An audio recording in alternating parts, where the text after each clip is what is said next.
আসসালামু আলাইকুম ওয়া রাহমাতুল্লাহি ওয়া বারাকাতুহু। আমরা ঘরের শান্তি বরকতের জন্য, নিরাপত্তার জন্য অনেক জায়গায় গিয়ে থাকি, অনেক পরামর্শ করে থাকি যে কিভাবে বরকত আসবে, কিভাবে নিরাপত্তা আসবে। অথচ মহানবী সাল্লাল্লাহু আলাইহি ওয়াসাল্লাম আমাদেরকে ঘরের নিরাপত্তা, ঘরের বরকত আনার জন্য সুন্দর একটা পদ্ধতি শিখিয়ে দিয়েছেন।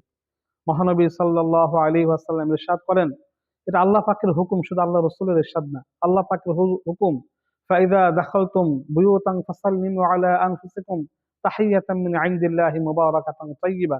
কোরআনে আল্লাহ পাক বলেছেন, এজন্য তোমরা যখন কোনো ঘরে প্রবেশ করবে তখন তোমরা নিজেদের উপর সালাম করবে, অর্থাৎ ঘরে সালাম করবে, এতে তোমার বরকত, পূর্ণ পবিত্র অভিবাদন স্বরূপ হবে, বরকত চলে আসবে।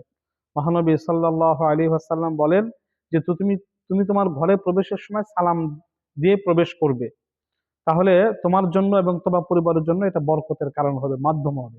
তাই সালাম দিলে ঘরে বরকত আসে, বরকত না থাকলে বরকত চলে আসে।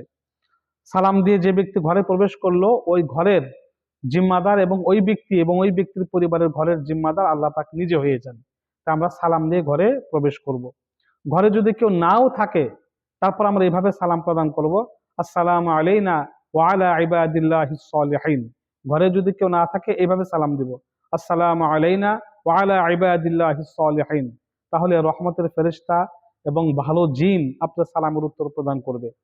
তাহলে আমরা যদি ঘরে নিরাপত্তা, বরকত চাই, তাহলে ঘরে প্রবেশের সময় অবশ্যই আমরা সালাম প্রদান করবো। স্ত্রীকে হোক, সন্তান হোক, যে দরজা খুলুক, কাজের মেয়ে হোক, কাজের ছেলে হোক, আমরা সালাম প্রদান করব।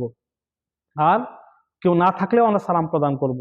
এটা অনেক বরকতের জন্য, আল্লাহ পাকের জিম্মাদারি দেওয়ার জন্য এর চাইতে ভালো আমল, ভালো কোনো তদবির আর নাই, যেটা আল্লাহ রাসূল আমাদেরকে শিক্ষা দিয়েছেন। আমিন।